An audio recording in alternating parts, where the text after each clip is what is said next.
आइए शुरुआत करते हैं एक ऐसे पहाड़ के विश्लेषण से जो पूरी दुनिया में रहस्य का दूसरा नाम बन चुका है, माउंट कैलाश। सोचकर देखिए, माउंट एवरेस्ट जैसे ऊंचे पहाड़ को इंसानों ने न जाने कितनी बार फतह कर लिया, लेकिन कैलाश एवरेस्ट से लगभग 2200 मीटर छोटा होने के बावजूद आज तक कोई इंसान आधिकारिक रूप से इसके शिखर पर कदम नहीं रख पाया है। इंटरनेट पर तो इसके बारे में अनगिनत कहानियों और दावों की बाढ़ सी आई हुई है, लेकिन आज हम इन हवाई बातों से परे जाकर ठोस स्रोत सामग्री और विज्ञान के आधार पर इस अजय पर्वत की असली कहानी को समझेंगे। तो चलिए इस सफर पर चलते हैं और देखते हैं कि वास्तविकता उन वायरल दावों से कितनी अलग और सच में कितनी अद्भुत है। अब सबसे पहले उस सनसनीखेज दावे की बात करते हैं जो शायद इंटरनेट पर कहीं ना कहीं जरूर सामने आया होगा। साल 1999 में डॉक्टर अर्न्स्ट मुल्दाशेव के नेतृत्व में एक रूसी अभियान दल तिब्बत से लौटा और उसने दुनिया भर में तहलका मचा दिया। उनका दावा क्या था कि माउंट कैलाश कोई साधारण पहाड़ नहीं, बल्कि अंदर से खोखली टाइम मशीन है। जी हां, उन्होंने यहां तक कह दिया कि वहां जाने वाले लोगों के बाल और नाखून कुछ ही घंटों में इतने लंबे हो जाते हैं जितने हफ्तों में होने चाहिए। इंटरनेट पर आज भी यही सब बातें सबसे ज्यादा वायरल होती है, लेकिन क्या सच में वहां कोई रहस्यमयी ऊर्जा काम कर रही है? इन अजीबोगरीब इंटरनेट दावों से थोड़ा बाहर निकलते हैं और हमारे पहले भाग की ओर बढ़ते हैं, जहां हम कैलाश के असली चमत्कारों और इसके वैश्विक महत्व को समझेंगे। अगर हम वास्तविकता की बात करें तो सबसे ज्यादा हैरान करने वाली बात यह है कि दुनिया के 4 बिल्कुल अलग अलग धर्म इसी एक भौगोलिक स्थान को अपना सबसे पवित्र स्थल मानते हैं। ये सच में असाधारण है। हिंदू धर्म की मान्यताओं के अनुसार ये भगवान शिव और माता पार्वती का निवास स्थान है और यहीं रावण ने अपनी घोर तपस्या की थी।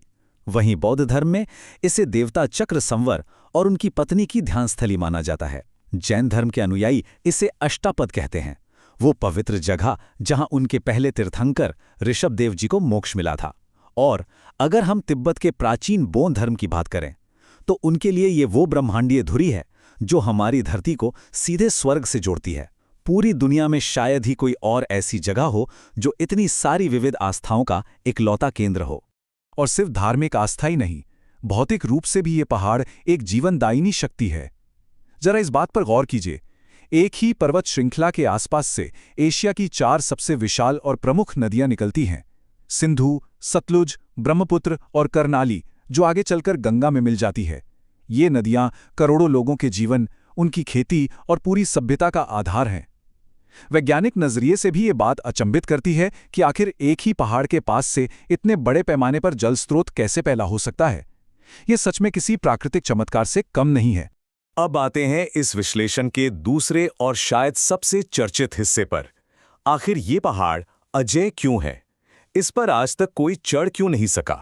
जैसा कि हमने पहले देखा, एवरेस्ट पर हजारों लोग जा चुके हैं, लेकिन कैलाश पर एक भी नहीं। आखिर क्यों?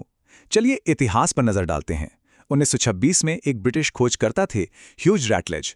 उन्होंने इस पहाड़ के उत्तरी हिस्से की 90 डिग्री वाली खड़ी ढलान को देखा और साफ कह दिया कि इस पर चढ़ना पूरी तरह से असंभव है।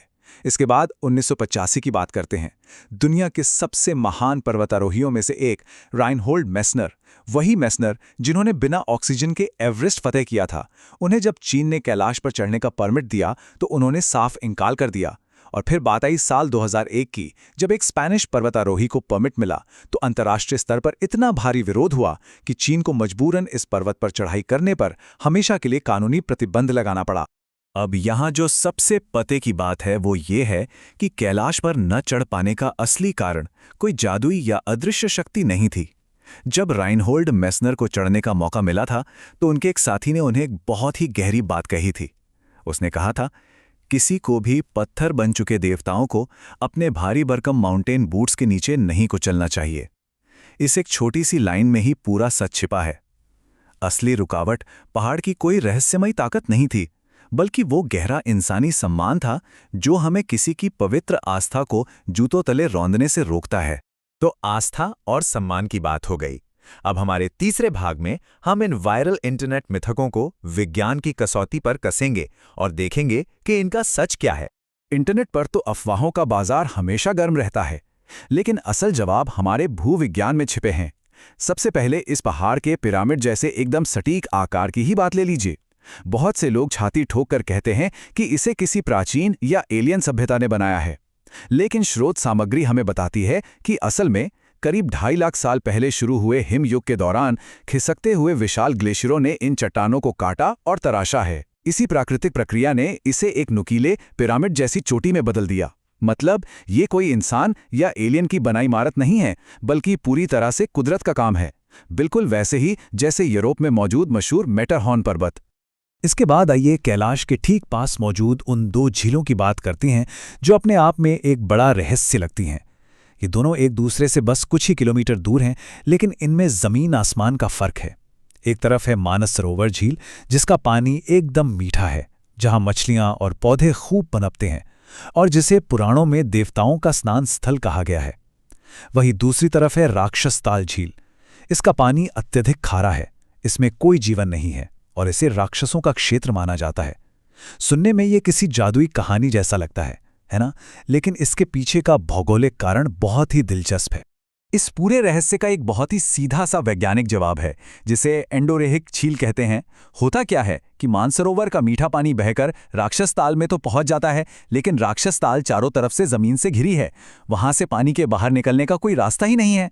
अब सदियों से वहां का पानी वाष्प बनकर उड़ तो जाता है, लेकिन अपने पीछे वो सारा नमक और खनिज वहीं छोड़ जाता है जो मानसरोवर से बहकर आया था। और यही वजह है कि धीरे धीरे राक्षस ताल का पानी इतना खारा और जीवनहीन हो गया। इसमें कोई श्राप या दैवी चमत्कार नहीं, बल्कि एक बहुत ही साधारण सी प्राकृतिक प्रक्रिया काम कर रही है। चलिए अब वापस लौटते हैं उसी टाइम मशीन और उम्र तेजी से बढ़ने वाले उस वायरल दावे पर। ये जानकर हैरानी होगी कि इन अफवाहों को हवा देने वाला मुख्य व्यक्ति डॉक्टर मुल्दाशिव असल में कोई भौतिक विज्ञानी या जियोलॉजिस्ट था ही नहीं। वो तो पेशे से एक नेत्र रोग विशेषज्ञ यानी आंखों का डॉक्टर था। और तो और ये वही सज्जन हैं जिन्होंने सरेआम ये दावा किया था कि उन्होंने रोमानिया में ड्रैकुला का अंडरग्राउंड महल खोज लिया है, और जो सच में जलपरियों के होने पर विश्वास करते थे। अब सोचने वाली बात है, क्या ऐसे किसी व्यक्ति की विज्ञान कथा जैसी बातों पर भरोसा करना समझदारी है? बिल्कुल नहीं। इंटरनेट पर एक और बड़ा भ्रम फैलाया जाता है। कहा जाता है कि कैलाश पर्वत उत्तरी ध्रुव से ठीक 666 किलोमीटर और दक्षिणी ध्रुव से ठीक 13,332 किलोमीटर दूर है। सुनने में ये एकदम परफेक्ट गणितीय जादू लगता है, जो किसी को भी हैरत में डाल दे। लेकिन जब असल वैज्ञानिक मापों की बात आती है तो ये दावे बुरी तरह फुस हो जाते हैं। वास्तविकता में उत्तरी ध्रुव से इसकी दूरी 650 किलोमीटर है और इंग्लैंड के स्टोनहेंज से ये 6,900 किलोमीटर दूर है। ये साफ दिखाता है कि ये रहस्यमयी 666 वाले आंकड़े सिर्फ और सिर्फ ध्यान खींचने के लिए मनगढ़ंत तरीके से बनाए गए थे। इनमें रत्ती भर भी सच्चाई नहीं है। इसके अलावा एक बहुत ही आम कहानी सुनने को मिलती है कि जो भी इंसान कैलाश पर चढ़ने की कोशिश करता है उसे कोई अदृश्य शक्ति रोक देती है। उसे अचानक भयंकर सिर दर्द होने लगता है, अजीब चीजें दिखने लगती हैं। लेकिन ध्यान दीजिए, ये कोई अदृश्य शक्ति या जादू नहीं है। इसे मेडिकल भाषा में एक्यूट ऑल्टीट्यूड सिकनेस यानी ऊंचाई की बीमारी कहते हैं। 4000 मीटर से ऊपर जाने पर हवा में ऑक्सीजन की भारी कमी हो जाती है। इस वजह से इंसान के मस्तिष्क में सूजन आ सकती है, जिसके कारण भयंकर सिरदर्द, सोचने समझने में दिक्कत और मतिभ्रम या जिसे हम हेलुसिनेशंस कहते हैं, वो होने लगता है। शरीर बस ये बता रहा होता है कि उसे ऑक्सीजन चाहिए, न कि उसे कोई रहस्यमयी शक्ति रोक रही है। और अब आते हैं उस आखिरी बड़ी अफवाह पर जिसमें नासा का नाम घसीटा जाता है। अक्सर कहा जाता है कि नासा ने वहां किसी भारी असामान्य मैग्नेटिक ऊर्जा की खोज की है, लेकिन स्रोत सामग्री इस बात को पूरी तरह खारिज करती है। साल 2003 में नासा के एक सैटेलाइट उपकरण ने इस पूरे इलाके की बेहद सटीक और विस्तृत तस्वीरें ली थीं। और जानते हैं उन तस्वीरों और डेटा में क्या मिला? असामान्य चुंबकीय या कॉस्मिक ऊर्जा का 0% प्रमाण। जी हां, नासा के डेटा के अनुसार ये पर्वत हमारी पृथ्वी पर मौजूद किसी भी अन्य प्राकृतिक पहाड़ जैसा ही है। इसमें कोई छिपी हुई वैज्ञानिक ऊर्जा नहीं है। तो अब हम अपने इस विश्लेषण के आखिरी और सबसे महत्वपूर्ण भाग की तरफ बढ़ते हैं। मिथकों से परे असल में सबसे बड़ा चमत्कार क्या है? हमने इस पहाड़ से जुड़े लगभग हर बड़े मिथक को विज्ञान की कसौटी पर परखा, लेकिन ध्यान देने वाली बात यह है कि ये वैज्ञानिक सच्चाइयां इस पर्वत की महानता को रत्ती भर भी कम नहीं करती। जरा सोचकर देखिए, हम इंसानों ने दुनिया के गहरे से गहरे समंदर को नाप लिया है, चांद पर कदम रख दिया है और तो और सबसे ऊंचे पर्वत एवरेस्ट को भी जीत लिया है।